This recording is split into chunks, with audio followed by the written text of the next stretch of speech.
Me and a friend felt like we were supposed to go on a 2-week visit into Iran, and had a great time, and fell in love with the country, fell in love with the people. While we were leaving the country, it was crossing the border. We hand in our documents to be stamped out of the country, and we didn't get them back.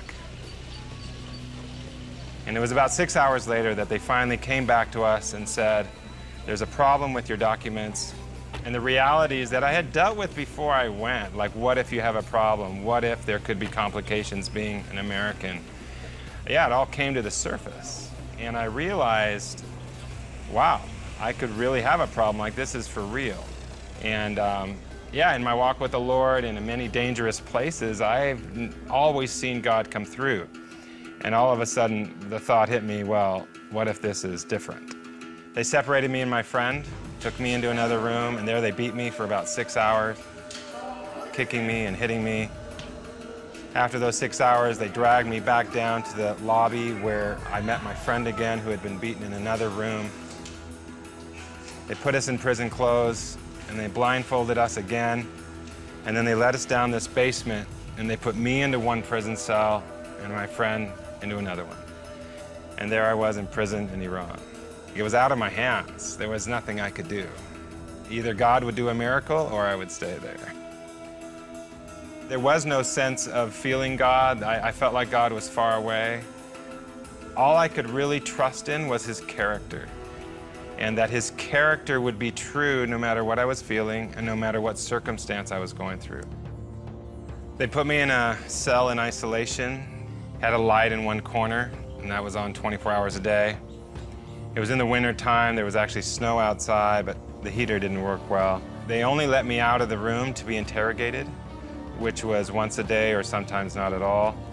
And then they would lead me down this hallway and take me into the interrogation room, which was an ugly room. It had blood stains on the floor, very dark and murky. It was definitely the most terrifying part of the whole experience. The beatings would start, and it would be slapping in the face, hitting in the stomach, sometimes kicking. I struggled with faith. Was God with me? Did he love me? If God's good, why would he allow me through the situation? And I remember one day I woke up, and I was done, inside. And I remember waking up that day thinking to myself, if I'm going to be here the rest of my life, why not check out? My only thought was not to stay there. And the only way not to stay there was to die. I stuck my head in the sink, I filled it up, and tied one end to a bracket, put it over my head, and then hopefully would tie the other end tight, thinking that, with my head in the water, in a few minutes I'd be gone. 4 times I tried to kill myself, but every time I tried, I was too scared to tie the other end. And I'll never forget the last time. Again, I tried. Again, I was like, come on, do it. And again, I just couldn't do it. I couldn't tie it tight. And I remember at that moment jerking my head out of the water. And if I was ever aware of my brokenness, I was aware of it at that moment. And I remember falling down on the ground, and I was broken. And if I was ever aware of my shame, I was aware of my shame at that moment. And I remember lying down on the ground. In that moment, all of a sudden, the room fills with this glorious light. And I turn around to see what's going on, and there is Jesus. And he's standing in front of me with this big grin and smile on his face. And it was at that lowest point that he met me. And he looks at me, and he stretches out his hands, and he puts them underneath me like this. And in the vision, as I see Jesus, he looks at me and says this. He says, Dan, I love you, and I promise to carry you through this time. And from that day until this day, I've never had those thoughts again. And that's who Jesus is.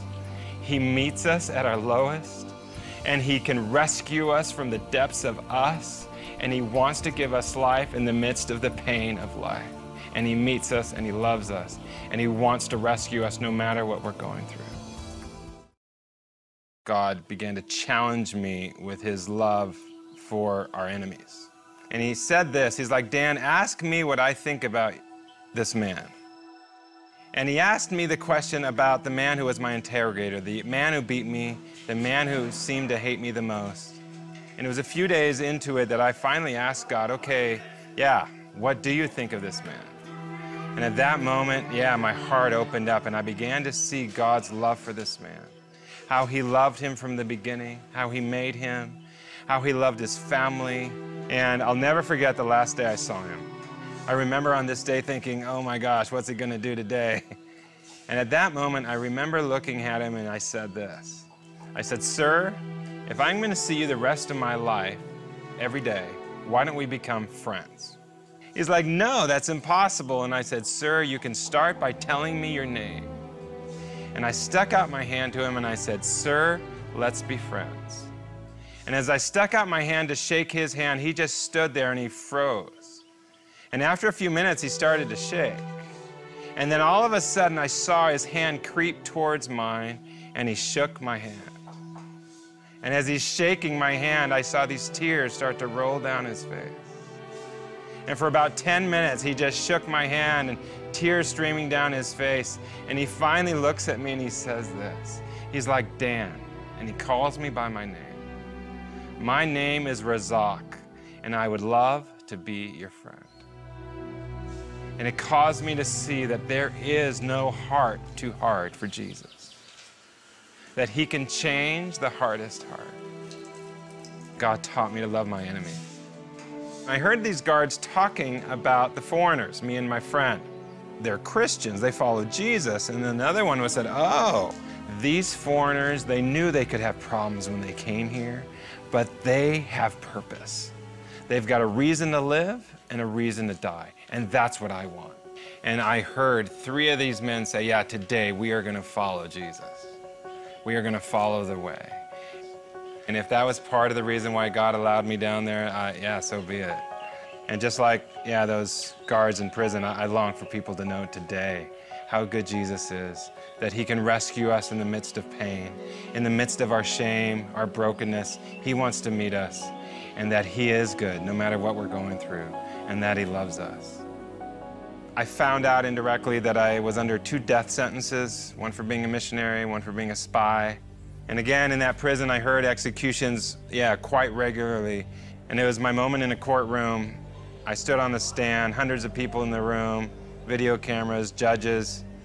And then came the question, tell us today, sir, why? Why did you come to Iran?